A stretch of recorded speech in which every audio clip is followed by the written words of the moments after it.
Welcome back to another episode of Kicking It with Coach Red, where we bring you all the news, stories, takes, and opinions about your favorite teams from the Pacific Northwest, from the good to the bad to the Mariners.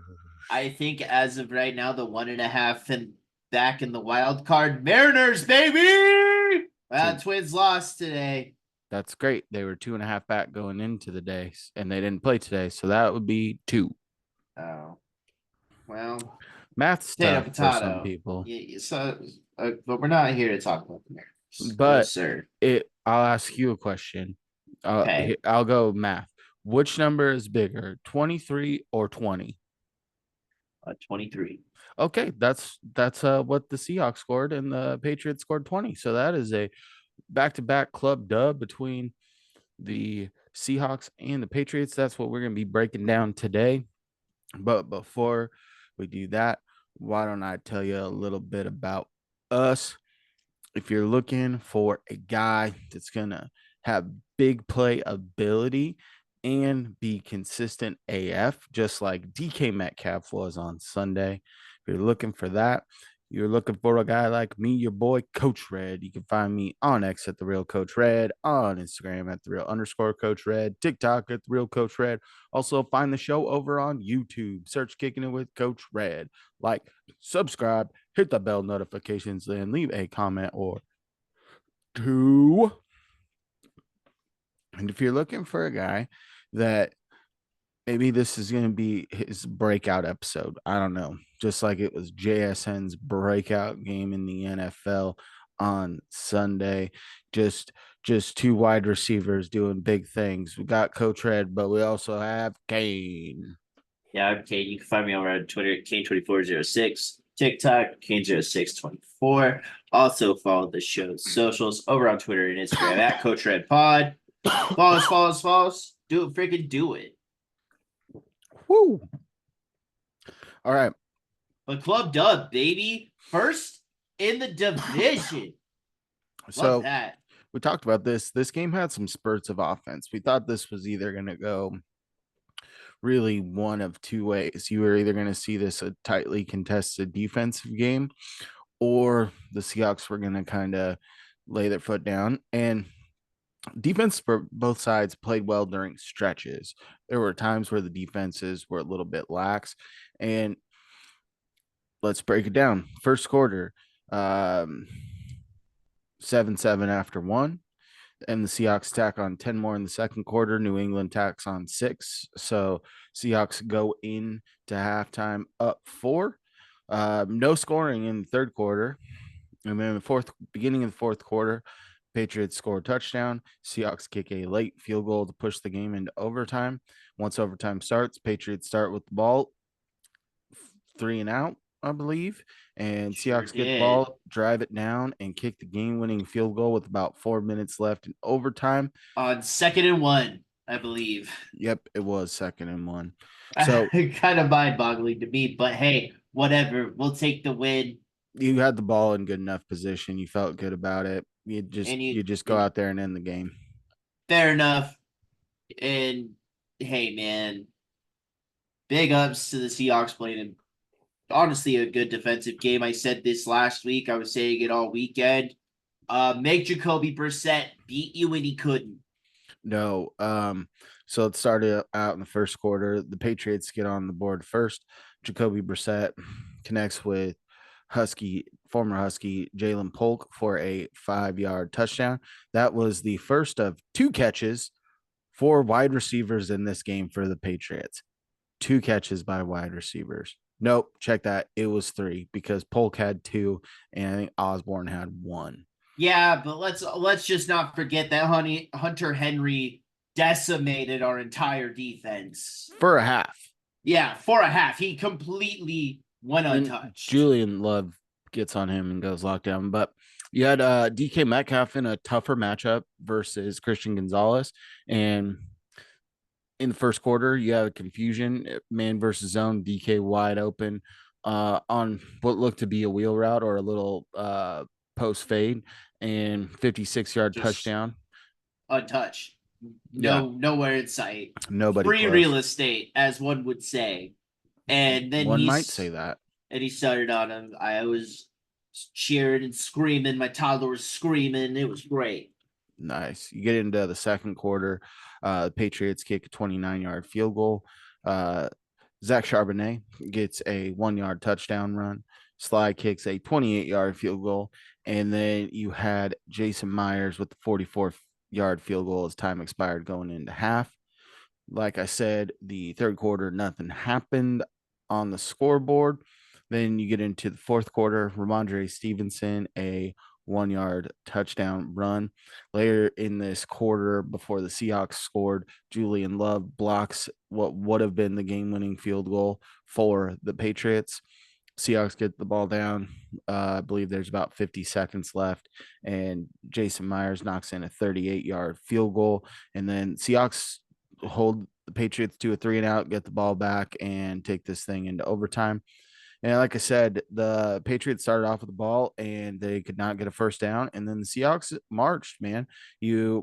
That was probably the best drive they had because you actually got a little bit of juice, especially on that last run from Sharp. Right, and especially And right because you go to overtime, you lose the toy cost, right, and you get Patriots elect to get the ball first, right? Fair enough, just end it early, right? But they came out and three and outed them yeah, pretty well, the stoutly. biggest play on this whole drive is Seahawks had the ball near midfield and Patriots sent some pressure and Sharp catches a screen pass and he gets tripped up about 3 yards short of the line to gain. And while he's stumbling, he jumps and does a flip to get the first down, like Yeah, just willing himself, 1 yard pass. And then later in that series, that was probably the best series for him in the entire game. He then yeah, because he bounces a didn't do a nine whole yard lot run. outside of the touchdown, right? We saw one different back. I don't know who it was. No, the other back, it was Laviska Chenault. McIntosh was not on the field. Holani was not on the field. That was wild. And hey, I saw some Zach Charbonnet highlights of him picking up some blocks. Uh, a dude can throw some hay down there on an incoming linebacker. It opened up some time for Gino to hit some passes late in the game. It was kind of wild to just see them run sharps though. It Yeah. was super strange. So let's get into some stats. Oh, the stats. This Let's is go. Let's where start off with Geno Smith. Geno Smith, 33 for clinic. 44. That's 75% completion rate, 327 yards and one touchdown early. You had Charbonnet, 14 carries for 38 yards with the touchdown. Now we get into the receiving. DK, 10 catches, 129 yards, one touchdown. JSN, 12 catches, 117 yards. Charbonnet, 5 catches for 31 yards. Tyler Lockett, after his big week 1, a little bit quieter day here, 2 catches for 15 yards, but did draw a pretty suspect defensive pass interference, but he sold it very well. Similar play later in the game on JSN. He didn't sell it quite as well, did not get the call, and it was very similar type coverage. So Yeah. Lockett still doing those little things to make plays, and he got one late too in the game to really extend them down the field to put them in position to kick that game winning field goal. Then we flip it over to the defense. We talked about it and you touched on it earlier. You wanted Jacoby Brissett to try and beat you. You know, Antonio Gibson had a little bit more juice. He had a big run late in the game that set them up for the potential game winning field goal, but it gets blocked 49-yard. That was the biggest play that they've had all year. And then you had Ramondre pounded the ball pretty well, but he was under 100 yards. Yeah. So I felt good about that, but I didn't love that you also had Lots Gibson of penalties. near 100 yards. So but I think between the two of them, it was about 140 or a little Yeah. bit more. And then they were about There's 320 yards total offense, where the Seahawks clocked in at about 350. So when you outgain the team, that's good news. And then the defense came up in spots. A couple yes, of they guys to did. highlight. You had Brayshawn Jenkins with 9 tackles in this game. You had Tyrell Dotson, 8 tackles in this Another game. big game. Uh, Julian Love, 7 tackles. All of them were solos, plus the 1 block field goal. Spoon, who did have a couple penalties that extended the Dumb drive, penalties. but still clocked in with 7 tackles. You had Tyrese Knight coming in for Baker in about the second quarter. He finishes with 7 tackles. Boye Mafe, 5 tackles, 1 tackle for loss, 1 sack early in this game. Oh Williams, boy. Oh boy. Oh boy, Williams, him off, 4 dude. tackles, 1 tackle for loss, 1.5 sacks. And got to throw some love to the Brook. Byron Murphy, the second, 4 tackles, 1 tackle for loss. And he clocks in with the other half sack with Leonard Williams. Dude, Big Cat was so good in this game. Back to back weeks where he's just been a menace. Oh my gosh. Dude, I just see him doing something every single game. And And I it's so significant. yeah, I probably would have picked Boye Mafe to be my player of the game if on that big run by Gibson. He's got him in the backfield, he's got arms around him and can't make the tackle. But one of my coworkers today, which he's been a guest of the pod, Scott the Thought, I believe he said Boye Mafe was a terrorist in this game.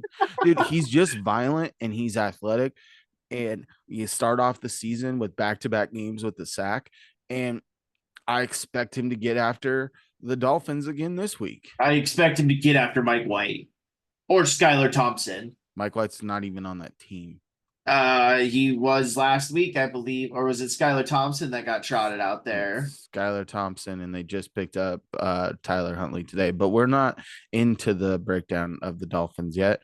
I want to know who your offensive player of the game was. Yo, give me JSN, dude. He started off hot. That first half, outside of DK's touchdown, right? It just seemed like it was. I mean, he had 16 targets on the day. 12 receptions for 117 was huge out of him, and I expect we see way more of this. Ryan Grubb absolutely showcased what this offense can do. A lot of these routes, everybody was open. A lot of drop passes, though. Yeah. A lot of drop passes. Coach Red, who was your offensive player of the game? Go ahead and give me Geno Smith. He really put the team on his back, especially with a lackluster running performance. He also ran the ball a couple of times, one time for a key first down. But for him to finish 33 of 44, there were 5 drops in this game. If those are caught, he's 38 for 44. That would be 6 incompletions on the day. Clocked in at 327 yards. He had, by my watching of the game, there was one where his arm got bumped. He really only had one bad throw in this entire game, and that was because his arm was getting bumped, and the guy just put it out there for him. And this is what you need. Is I've heard a lot of things about Geno Smith, and I'll admit, I think that Geno Smith is a middle of the road guy, but when he has the weapons offensively, like he has, especially when K9's in this lineup, the weapons he has, he just needs to be an above average game manager. But he does have that clutch gene in him. He's proven it last year. He had 5 come from behind victories. You look at this game, he put him in position and led a game winning drive to finish this game. There you go. There's another one, right? Especially on the road. And at the end there, dude, if they didn't elect to kick the field goal, their offense was just grooving. It was grooving at that point. It was moving. Sharp really started to take off, and the wideouts were just phenomenal. So, all right, let's kick it over to the defensive side. Cain, who is your defensive player of the game? Back-to-back weeks with who I think is the best player on our defense, Julian Love. Dude, the dude just showcased again every week. 7 solo tackles and the blocked game-winning field goal. I mean, what else do you not love about the guy? He's doing everything he can. Coach Red, who's your defensive? I have a little bit I have a little bit of beef with you on that because yes, Julian Love has been playing lights out, but Oh yeah, I think Leonard Williams is going to fight him for best defensive player on this team. I think Spoon has a case as well. And yeah. I think that you got to really look at what Maffe's been doing to make a case, and even Hey, Dotson, who's just hey, been beyond solid. Julian Love, dude. He's just he's on a different level this year from what I've seen. But none of those guys that I stated are my defensive player of the game. Oh, okay, Not one of them. okay. It's Tyrese Knight, rookie linebacker, baby. Yeah, I So like that. he came in, uh, held his own, and What was happened, heading. Baker? I was heading to softball, and I heard Dave Lyman on the radio call, former Seahawk linebacker, right? And he sat there and he goes, there was a lot of contention when the Seahawks drafted him because there were some more well-known Tired. linebackers still on the board. And he said, you would think that this guy's a 5-year veteran. He just came in and played his tail off. And to clock in with two Seven, I tackles believe. behind the game high, and the dude didn't play in the first quarter. I think he came in uh halfway through the second. I mean, big ups to the rookie, man. If he wasn't out there, this could have been a completely different game because Baker had been struggling with the hamstring in practice, and then on the wheel route, well covered by him on Ramondre, knocks the ball down. But that was the last play he had of the game, and that was a phenomenal play by Baker. But go ahead and give me Tyrese Knight, just the rookie stepping Dude. up and really coming out and making some plays. And I really like that pick coming out of college too, because he did lead all of college football in tackles. Yeah, So tackling fuel. He's a tackling machine. yeah. So All I right. think that kid's gonna be a stud. So talk about the Dolphins. Seahawks go into week 3 at 2-0 at the top of the division. The rest of the division is at 1-1 after the 49ers lost to the Vikings, and then the Rams getting housed by the Cardinals. The Cardinals Cardinals. took it to him. Marvin Harrison, big day. Cooper Cup could be out. Puka Nakua already on IR. Yeah, Not looking good in Ramland right now. no, but good thing But I the have biggest other options injury on fantasy. but probably the biggest injury of the week was Tua Tagovailoa's fourth concussion in the NFL, first one since 2022. And I don't think there's any chance in hell he plays this week. So you've got Skylar Thompson coming in, who started a few games for them. He did not look great coming in for Tua in this game. They moved the ball a little bit late, but the Bills were up so big that it didn't really matter. And Yes. the one thing that I would really like to see the Seahawks improve on going into this game is I think they do have the speed to contest and the coverage and linebackers to be able to make it a tougher matchup with Skylar Thompson with their stud wide receivers of Mhm. Hill and Waddle. But most likely will be back this week. You've got Devin A. Chain. I need them to stop the run game. And Thompson gives you value as a runner at quarterback as well. And you knew coming into this week against New England that you needed to stop the run and make Brissett beat you. And they ultimately did that, but that run game of the Patriots kept them in this game the whole time.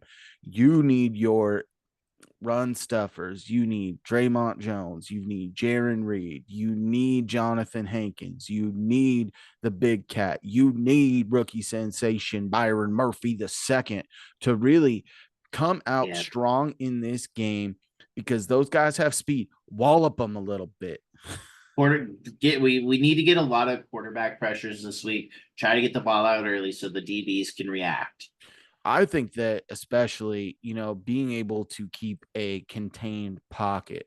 Don't they did this happen with Brissett a little bit where they bring some pressure and he was able to escape on the outside. Brissett's not really going to run much and was looking downfield. Thompson's going to look downfield to go get that yardage.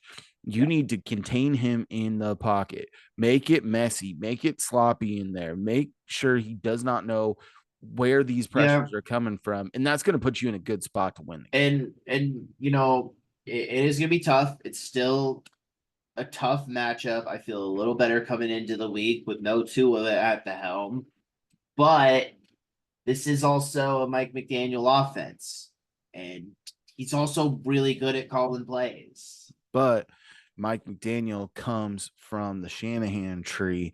And when you look at the toughest games for people in the Shanahan tree, it was against the Ravens with Mike McDonald calling defensive plays. So you Yep. hope that that plays. Obviously, you've got emerging guys on this team. They're not as well known as what the Ravens were able to compile, but you do have interesting pieces. We've seen with Leonard Williams and Boye Mafe over these first couple of weeks what they can do. You've seen Tyrell Dotson play extremely well. Julian Love is playing out of his mind right now. Rayshon Jenkins is a tackling machine.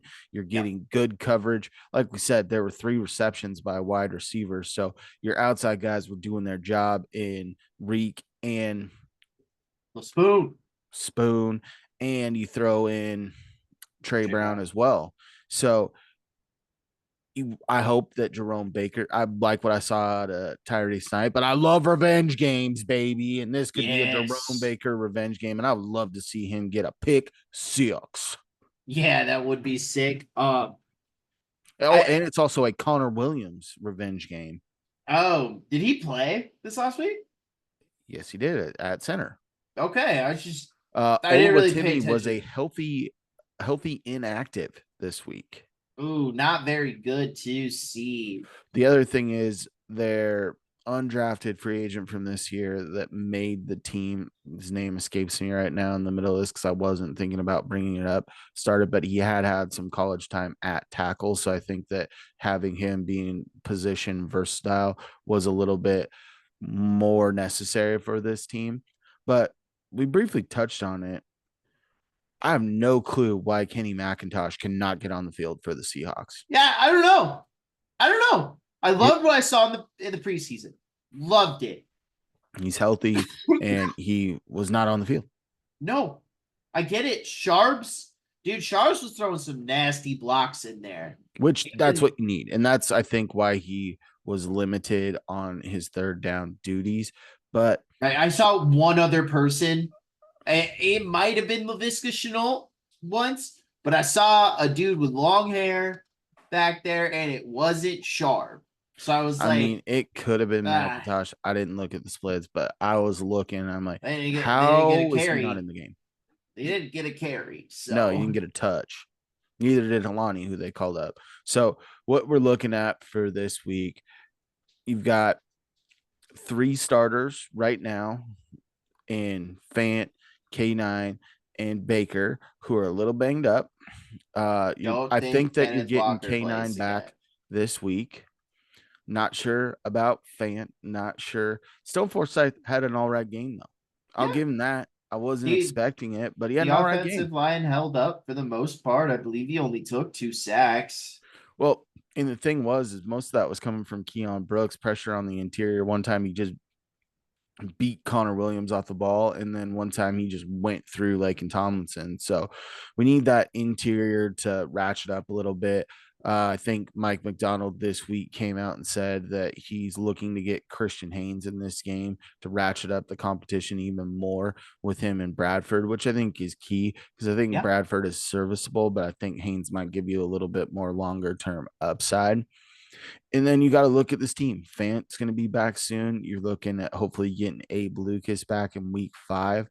And if you do that, Abe Lucas changes the dynamic of this offensive line. Every time that Abe Lucas is in the starting lineup is when you see your best offensive line. And it's going to be fantastic to see when that comes. And K9, I'm hoping he can come out. And the Dolphins aren't slouches on defense, right? They've No. got good players. They have a great Expect to see secondary. Jalen Ramsey on DK if he plays. Yeah. So you've got that matchup. They do have some exciting edge rushers like Phillips and I Oh, think Jalen Phillips. Oba's Yeah. still on that team getting after the quarterback. So, Bradley Chubb is out right now. but I expect So big things, being able to hold up against that pass rush, give time for Geno Smith and company. And hopefully K9 can come back and get you 75 plus yards on the ground. yeah, because you definitely don't get me wrong. I love seeing him throw the rock around. When it's working, it's pretty. But sometimes you just gotta have that run game. And when Kenneth Walker runs the football, magical things happen. Yeah, when you look at this game, I think in our preseason preview, you had this as a win for the Seahawks. I think I vetoed you and put it as a I loss. I I thought they were gonna lose this game, like prior to Tua being out. I thought they were gonna lose this game because Mm, looking into it, right, they come in off a 10-day rest, basically. exactly. But with Tua being out, that changes the whole complexion of this game. I think that Yes, you it's more saw what manageable, Mike but McDonald did against a young quarterback. And although you're getting into year 3 with Skylar Thompson, he's only participated in like 4 or 5 games total in his career, and the results have not been glowing. So I expect the Seahawks to come out, kind of push their weight around. You might see this be a little bit of a defensive battle early, but I think the Seahawks win by over 7 in this game. I would hope so. Oh boy, I just want to see the JSN development happen even more. Ryan Grubb just get the ball in his hands, man. Good Yeah. things happen when I see JSN catching a football, dude. I love it. And I love watch the clip the post game with McDonald giving out game balls. And the first game, I think it was the first or second game ball he gave out, it was to Ryan Grubb for what he Yeah, it was able to was. do offensively. Yeah, the third quarter was a little bit rough, but outside of that, called a phenomenal game. He put the wide receivers in a position to win the game. Yeah, he did. Yeah, he did. It Mm. just shows you how freaky athletic DK Metcalf and Jackson Smith and Jigba really are. And big ups to the specialist Jason Meyer as well for connecting on 3 field goals, every extra point, did it in clutch time. A lot of his kicks were tighter than I would have liked to the crossbar, especially Yeah, at the that end of the final game one. and in overtime. They were very close to the crossbar, Yes, they but were. Was not a everything fan. went through and we will take it. Yes. Yes. Another, you know, I think if I think if they win this game, it changes everybody's perspective on the year. Like just their genuine outlook of how this team is, right? A lot of Yeah. people didn't have very high expectations coming the year. They still don't think that, they're gonna be a playoff team. They're gonna play nitty-gritty every single game. They're going to punch you in the jaw and take it on the chin. I mean, that's how this game's going to be. And I can't wait to see when we get to the division games, dude. Yeah. If you'd like our perspective, you can follow us over on social media. You can Shoot, find man. me, your boy, Coach Red, on X, the real Coach Red, on Instagram at the real underscore Coach Red, TikTok at the real Coach Red. Also, find the show over on YouTube. Search Kicking It with Coach Red. Like, subscribe, hit the bell notifications, and leave a comment or two. Kane, where you at? Find me over on Twitter, Kane2406, TikTok, Kane0624. Also follow the show's socials over on Twitter and Instagram at Coach Red Pod. Follow us. Do it. Freaking do it. And as always, stay fresh. Stay fresh, peeps. Peace.